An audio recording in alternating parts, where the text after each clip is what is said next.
প্রিয় দর্শক শ্রোতা, আপনাদের সবাইকে শুভেচ্ছা এবং অভিনন্দন জানিয়ে শুরু করছি আজকের বিশেষ আলোচনা।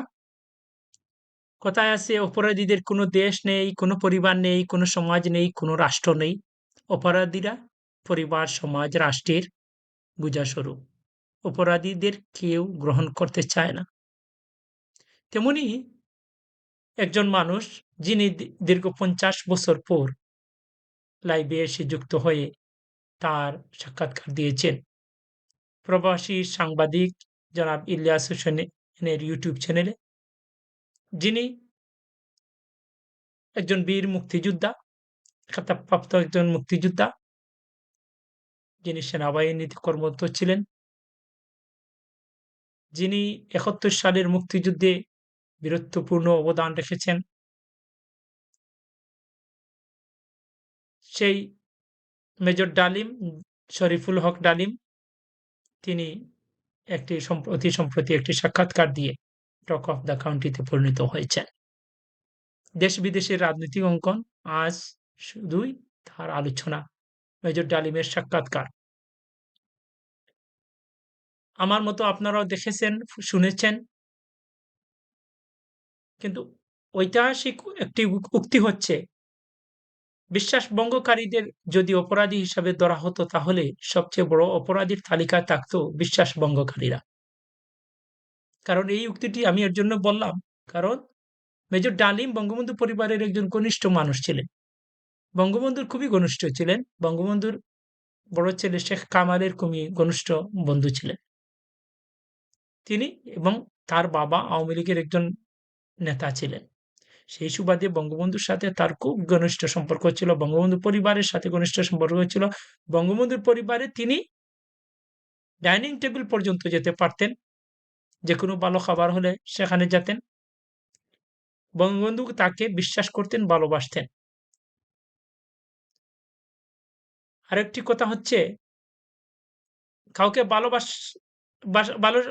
কাউকে ভালোবাসাটা যদি পাপ হয়ে থাকে তাহলে সেই পাপটা শেখ মুজিবুর রহমান করেছিলেন, যিনি বাংলাদেশের মানুষকে ভালোবেসেছিলেন। শেখ মুজিবুর রহমান বিশ্বাসই করতে পারেননি যে বাংলাদেশের সেনাবাহিনী বা বাংলাদেশের মানুষ তাকে হত্যা করবে। তিনি বারবার বলতেন, বিশ্বাস করে বলতেন, যেখানে পাকিস্তান সেনাবাহিনী আমাকে হত্যা করতে পারেনি, জান্তা সরকার হত্যা করতে পারেনি, সেখানে আমার দেশের মানুষ আমাকে কিভাবে হত্যা করবে। তিনি বাংলাদেশের মানুষকে, সেনাবাহিনীকে খুবই বিশ্বাস করতেন। আর সেই বিশ্বাসের মর্যাদা স্বরূপ মেজর ডালিম, নূর এবং আরো যারা ছিলেন, খন্দকার মোস্তাকদের, সবাইকে তিনি খুবই আপনজন মনে করতেন, ভালোবাসতেন। তাদেরকে নিয়ে একসাথে খাবার খেতেন। যেকোনো ভালো খাবার হলে, যেমন মেজর ডালিম সাহেব, উনি তার লাইভে বলেছেন উনি কই মাছ পছন্দ করতেন। বঙ্গবন্ধু কই মাছ পছন্দ করতেন। বেগম মুজিব কই মাছ খুব ভালোভাবে সুস্বাদুভাবে রান্না করতে পারতেন। তাই ডালিম কই মাছ রান্না করলেই ডালিমকে খবর দেওয়া হতো। মেজর ডালিম গিয়ে সেখানে কই মাছ দিয়ে ভাত খেতেন। এভাবেই সম্পর্ক ছিল। সেই বঙ্গবন্ধুর বিশ্বাসের অমর্যাদা তারা করলেন 15ই আগস্টের হত্যাকাণ্ড ঘটিয়ে। মেজর শরীফুল হক ডালিম, যিনি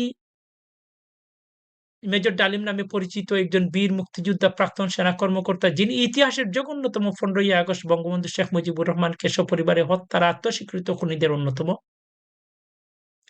৭১ সালে স্বাধীনতা যুদ্ধে অংশগ্রহণ করেন এবং ৭৫ সালের 15ই আগস্ট বঙ্গবন্ধুকে সপরিবারে হত্যার পর তিনি বাংলাদেশ বেতারে বঙ্গবন্ধু হত্যা এবং বঙ্গবন্ধু সরকারকে উৎখাতের ঘোষণা দিয়েছিলেন।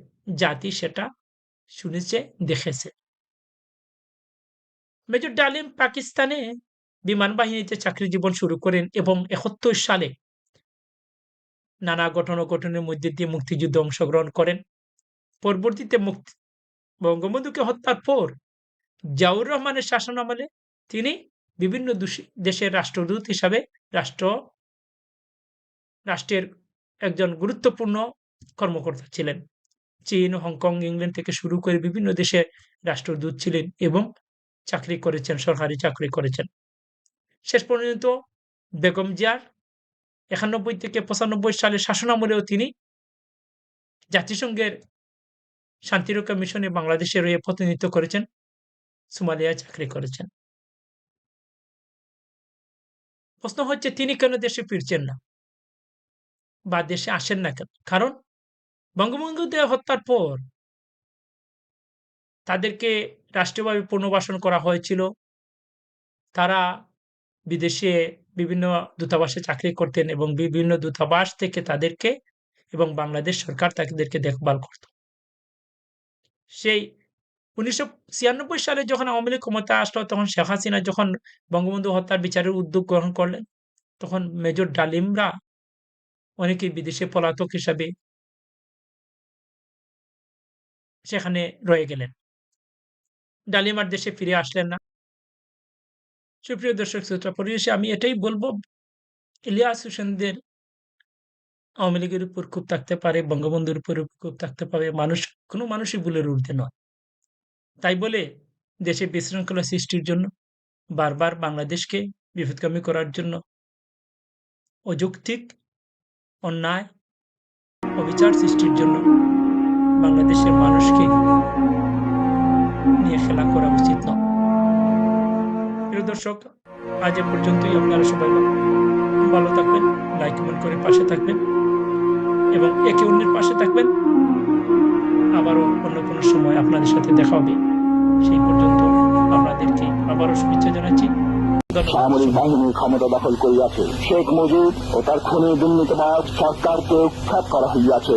এখন হতে সারা দেশে সামরিক আইন জারি করা হলো। আপনারা সবাই আমাদের সাথে সহযোগিতা করুন। আপনারা নিশ্চিন্ত থাকুন, কোনো অসুবিধা আপনাদের হইবে না। বাংলা